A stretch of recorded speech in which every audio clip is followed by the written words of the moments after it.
You are about to hear the story of how an innocent $12 HOA fee demand turned into a nuclear legal war that ended with an entire homeowners association dissolved, their board members personally bankrupted, and their precious power tripping. President Brenda forced to sell her meticulously manicured property at a massive loss. The total damages? Over $1 million. They sued me for dues I didn't know. I countered and wiped the HOA off the map. This is the devastating reality of what happens when a petty HOA messes with a man who knows the law better than they know their own bylaws. Stop what you are doing right now. You know the drill, you know the drama, and you know the justice is coming. If you have ever fought a Karen or battled a tyrannical HOA, smash that like button until your thumb breaks. We are on a mission to expose these power-hungry boards, so hit subscribe and ring the bell so you don't miss a single second of this epic takedown. This is the truth about how I used their own greed to destroy them. Let's dive in. My name is Alex, and for 10 years, I lived in blissful peace in my custom-built home. I chose my lot specifically because it was outside the official boundary lines of the Willow Creek Homeowners Association, a small, overly aggressive enclave of about 40 properties famous in the county for their ridiculous high-handed rules about things like mailbox paint and acceptable flower types. My deed was crystal clear. My property was a legal, independent island, enjoying public road access and zero affiliation with the HOA's covenants, conditions, and restrictions, or CC&Rs. The Willow Creek HOA, or the WCHOA, was, for me, a non-entity. A bad dream that existed 2 streets over.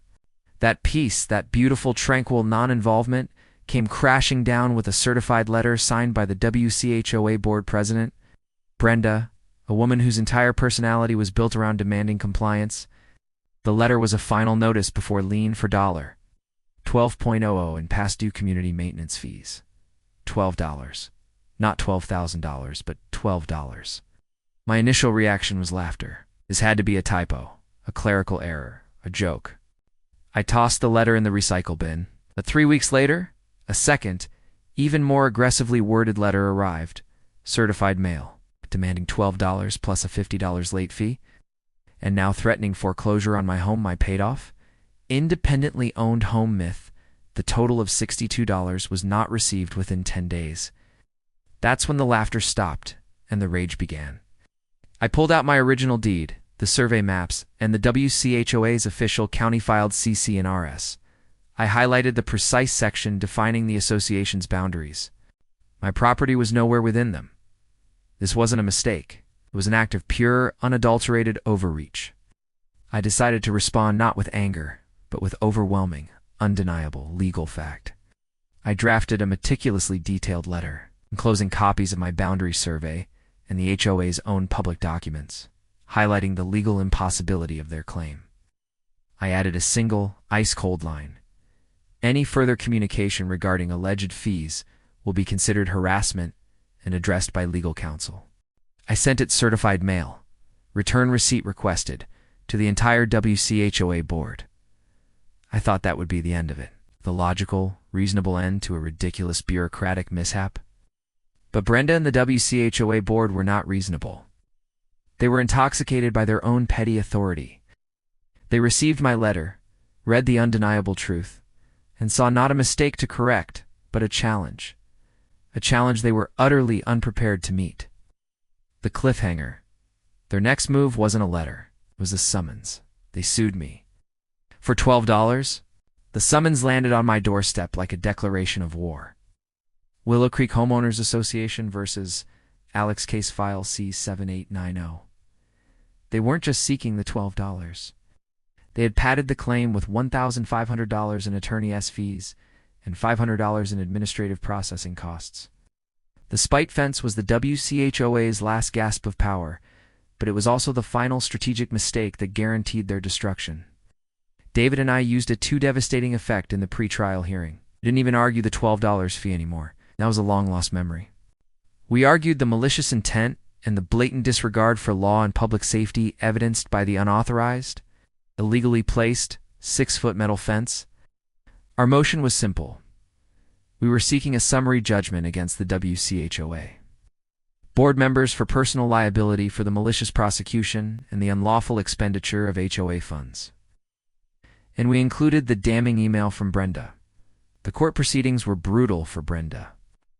She was forced to admit under oath that the WCHOA boundary did not include my property and that she had been repeatedly advised of this fact before filing the lawsuit. When confronted with the email where she ordered the filing anyway, she stammered, claiming it was a lapse in judgment driven by community frustration. The judge, an old-school jurist with zero tolerance for petty abuse of power, was visibly infuriated. On the spot, he granted our motion for summary judgment against the WCHOA for malicious prosecution. He immediately dismissed the original $12 suit with prejudice. But the real resolution came next. David presented the financial evidence of the wasted HOA funds and the mounting legal costs borne not by a mega-corporation, but by 40 small-time homeowners who had no say in Brenda's personal war. The judge ruled that the WCHOA board, specifically Brenda, as president, had acted ultra vires beyond the scope of their authority and with reckless disregard for the financial health of the association. He issued a preliminary injunction forcing the WCHOA to immediately remove the illegal fence at their own cost, and crucially found the 3 board members Brenda, Tom, and Carol personally liable for all of my legal fees, all the WCHOA's wasted legal fees and punitive damages. The fallout was swift and brutal, a public shaming delivered by the gavel of justice. The court's ruling was public record, of course, and local news outlets ran stories with headlines like, "Petty HOA president forced to pay $450,000 for $12 fee lawsuit. The immediate payback began with the county." The WCHOA was hit with massive fines for the illegal placement of the spite fence on the public easement, further draining their accounts, which, it turned out, were already dangerously low due to Brenda's initial legal spending spree. The WCHOA, now led by a desperate interim board, had to settle with me. My total bill, including the costs of the class action legal work to dissolve their organization, was $505,000. The WCHOA's operating budget was immediately seized by the court to cover a fraction of the debt. Then came the true payback against Brenda. The personal liability judgment of $450,000 meant that Brenda, Tom, and Carol were on the hook. Tom and Carol, sensing disaster, immediately filed for bankruptcy to shield their assets, a move that only infuriated the judge and my attorney more. Brenda, however, had the largest, most expensive home in the community, and her refusal to settle the debt forced our hand. We moved to place a judicial lien against her primary residence. This was the moment I had envisioned. The woman who had threatened to foreclose on my debt-free home over $12 was now facing the forced sale of her own property. The pressure became unbearable. Brenda, trying to save face and avoid a public foreclosure auction, frantically put her house on the market. But the stain of the lawsuit, the public record of her malicious actions, and the fact that the entire WCHOA was dissolving, making her expensive property now just another house without the prestige of the community, meant she had to drastically slash the asking price. She ended up selling the home for $200,000, under market value, just to generate the cash needed to settle her portion of the judgment and save herself from utter financial ruin. The sweet irony of this payback was a meal best served cold, and with a side of schadenfreude. The board members, now ex-board members, were publicly shunned. Tom and Carol's bankruptcy filings exposed their financial mismanagement to their former neighbors, who realized they had been funding a personal vendetta. The community was in chaos, but my street, my independent island, was finally at peace. The ugly fence was torn down by a court-appointed contractor, and the ground was legally restored to the public. But the story isn't over yet. The final, ultimate act of revenge was yet to come. A move that would not just end the WCHOA, but ensure it could never return. The WCHOA's dissolution process was a long, messy, and bureaucratic affair, but it was the final, sweetest victory. The interim board, following the will of the members, officially filed for the termination of the association's corporate status and the revocation of its CC and Rs. The process required the transfer of all common areas, a small park, and a community sign to a public or private entity. This is where I delivered the final nail. During the dissolution hearings, I formally objected to the transfer of the common areas to the county, citing the WCHOA's historical pattern of property line overreach and illegal encroachment, evidenced by the spite fence incident. My attorney argued that the parkland, if transferred to the county, could still be used to create future friction. Instead, David proposed a truly genius final act of revenge. The park and the community entrance land should be auctioned off to the highest bidder, with the proceeds going toward the remainder of my legal costs, effectively transferring the last financial burden of the WCHOA onto the sale of their physical assets. The judge, seeing the logic and the poetic justice, agreed. The former WCHOA park and the land surrounding the old, now defunct community entrance sign were put up for auction. And guess who bought it? I did. I purchased the land for a fair, but low auction price. But I didn't buy it to build on it. I bought it to ensure its permanent sterility. I immediately re-subdivided the two parcels and had them legally designated as private wetland preservation areas with a permanent conservation easement deeded to a local land trust.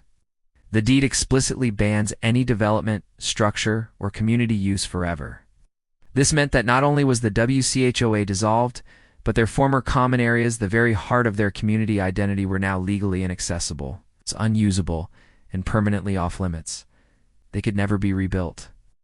The final silent revenge was complete. Brenda sold her house and moved to a different state, the weight of the personal judgment and the shame too much to bear. The WCHOA was gone, its documents shredded, its power erased, and its physical footprint turned into a legally protected swamp. I began my fight defending myself against a fraudulent $12 fee. I ended it by dissolving an entire homeowners association and personally profiting from the sale of their assets. Justice truly was served. Never underestimate the lengths a man will go to when facing an unjust power trip. That is how you turn a ridiculous $12 fee into a $1 million legal victory. The WCHOA board thought they were invincible, thought the little guy would just pay up. They were wrong. Hit that like button if you think Brenda got what she deserved. Let me know in the comments. What was the single most shocking moment of this story? The spite fence? The damning email? No. Or the final revenge of the swampland? Subscribe and turn on the notification bell so you don't miss the next epic HOA Karen confrontation. We'll see you in the next one.